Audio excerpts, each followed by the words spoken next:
everyone. Further to my video last week, all about the future of letters and sounds. If you haven't actually seen that video, do watch it. It's under the video section on this page.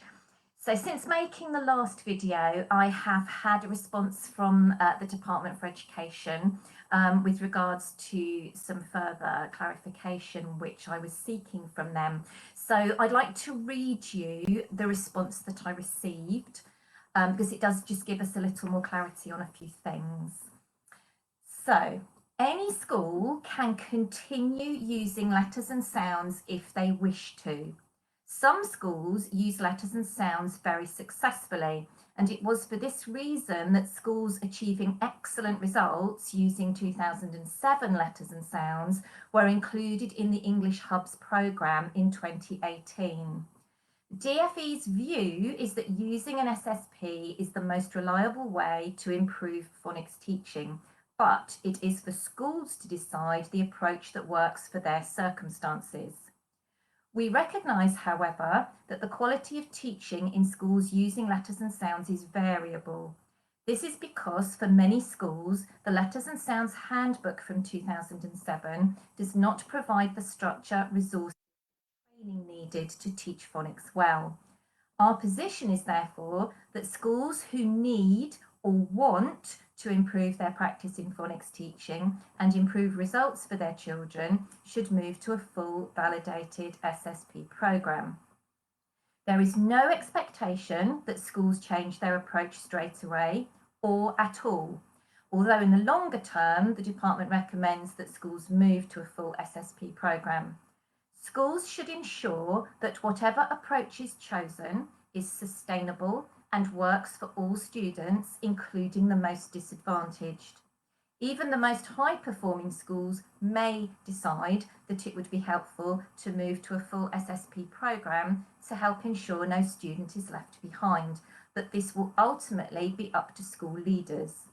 The transition period between now and March 2022 is to allow schools to consider any new programmes on the validated list and make sensible decisions about which approach is right for them and their students. Ofsted do not have a preference for the programme or approach used, but will be looking for effective teaching of systematic synthetic phonics with appropriate resources, including decodable books matched to pupils' phonic knowledge. We are looking into ways we can clarify the above for schools. I would be quite interested to know if there is any data underpinning the department's recommendation to use a full programme. My feeling is that just buying into a programme is not in itself going to improve results.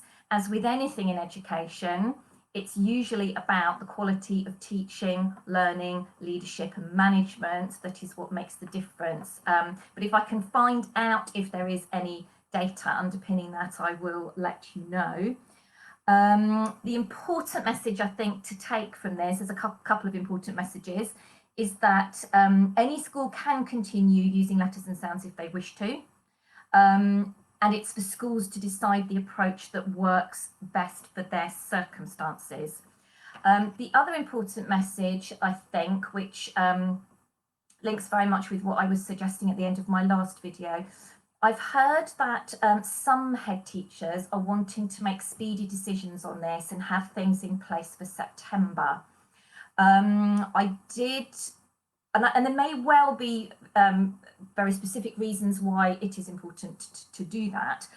But I did suggest at the end of my video, and what the DFE is also suggesting in this response, is that the transition period between now and March next year, as they have said, it gives schools the chance to think very carefully about their approach and what is going to be the best one to use with their pupils.